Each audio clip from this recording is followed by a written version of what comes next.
혹시 인생이 통째로 무너져 내리는 것 같은 순간 겪어보신 적 있으신가요? 그럴 때 우리는 어떻게 다시 길을 찾아야 할까요? 오늘 이 이야기에서는요, 아주 오래된 이야기에서 힌트를 얻어서 이 위기를 엄청난 기회로 바꾸는 강력한 방법에 대해 한번 알아보겠습니다. 사실 누구에게나 한계점, 그러니까 브레이킹 포인트라는 게 있잖아요. 모든 게 다 괜찮아 보였는데 어느 한순간에 내가 서 있던 땅이 그냥 푹 꺼져버리는 그런 경험. 이게 그냥 영화에나 나오는 감상적인 얘기가 아니고요. 바로 우리 모두가 언젠가는 마주할 수 있는 현실이라는 거죠.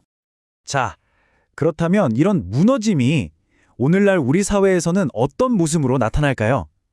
아주 구체적인 예를 한번 들어볼게요.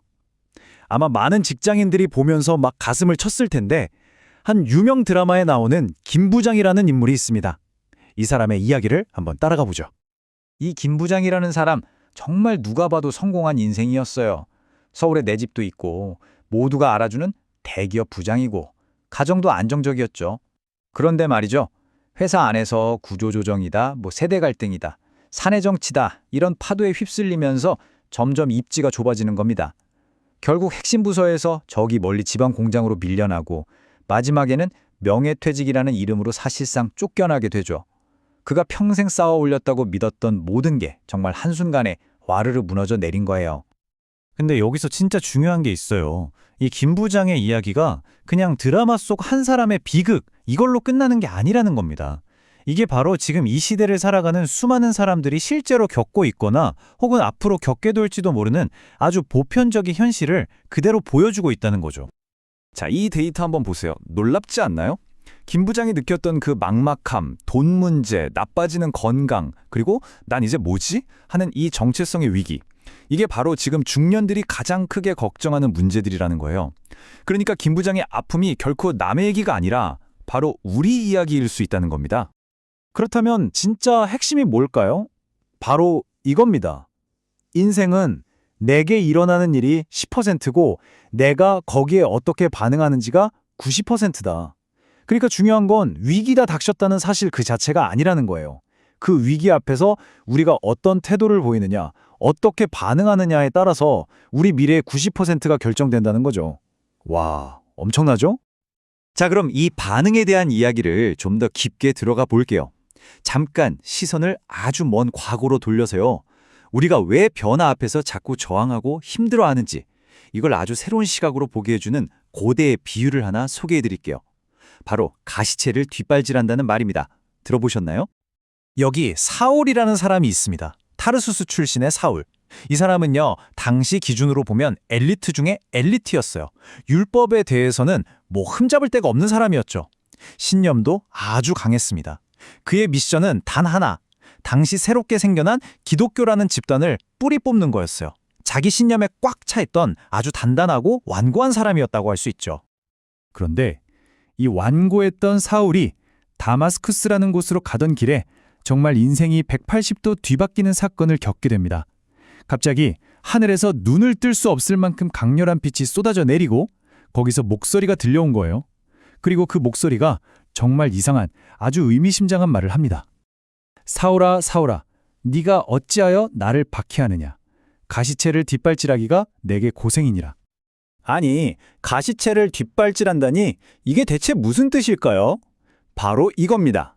가시채라는 건 옛날에 농부들이 고집센 소를 몰 때 쓰던 뾰족한 막대기예요. 소가 말을 안 듣고 엉뚱한 길로 가려고 하면 이걸로 쿡 찌르면서 방향을 잡아주는 거죠. 근데 만약에 소가 나 이 길로 안 가 하면서 버티고 뒷발질을 하면 어떻게 될까요? 그렇죠. 뾰족한 막대기에 자기 발만 찔려서 더 아플 뿐인 겁니다. 이 그림을 보면 더 쉽게 이해가 돼요. 자, 농부는 소를 이끌어서 밭을 갈아야 해요. 이게 목표죠. 그래서 가시채로 소를 올바른 방향으로 인도합니다. 근데 이 고집센 소가 저항하면서 뒷발질을 뻥 차는 거예요. 결과는요, 농부의 뜻은 바뀌지 않아요. 결국 밭은 갈아야 하니까요. 상처 입는 건 오직 소 자신뿐입니다. 결국 이 저항은 아무 의미 없이 자기 자신에게 고통만 주는 셈이 되는 거죠. 자, 이제 이 질문을 우리 자신에게 한번 던져봐야 할 시간입니다. 혹시 나도 내 인생에서 이 소처럼 어쩌면 꼭 필요하고 피할 수 없는 변화 앞에서 싫어 하면서 뒷발질을 하고 있는 건 아닐까요? 예전엔 이렇지 않았는데 하면서 과거에 얽매여 있거나 더 이상 맞지 않는 낡은 정체성을 붙들고 스스로를 아프게 하고 있지는 않은지 말이에요. 좋아요. 그럼 이 아프기만 한 뒷발질을 멈추고 새로운 길로 나아가려면 대체 어떻게 해야 할까요? 다행히도 여기에는 아주 명확한 세 가지 처방전이 있습니다. 관점 자체를 완전히 뒤집어버리는 아주 근본적인 해법이죠. 한번 같이 살펴볼까요? 자, 처방전은 이 세 단계입니다. 첫 번째, 신 혹은 내 삶을 이끄는 어떤 거대한 힘을 새롭게 바라보는 거예요. 두 번째, 그 새로운 관점 안에서 나 자신을 다시 보는 거죠. 나는 누구인가를 재평가하는 겁니다. 그리고 마지막 세 번째, 이 두 가지가 이루어지면 내 삶의 진짜 목적, 그러니까 나의 새로운 사명이 보이게 된다는 겁니다. 사울의 경우가 이 변화를 정말 극적으로 보여주죠. 그 사건 이전의 사울은 스스로를 율법으로는 흠이 없는 자라고 여겼어요. 엄청난 자부심이었죠. 그런데 그 빛을 보고 난 후에는 뭐라고 하는지 아세요? 나는 죄인 중에 괴수다. 아, 나는 정말 비참한 사람이구나 라고 고백해요. 자기 자신을 보는 눈이 완전히 180도 달라진 겁니다.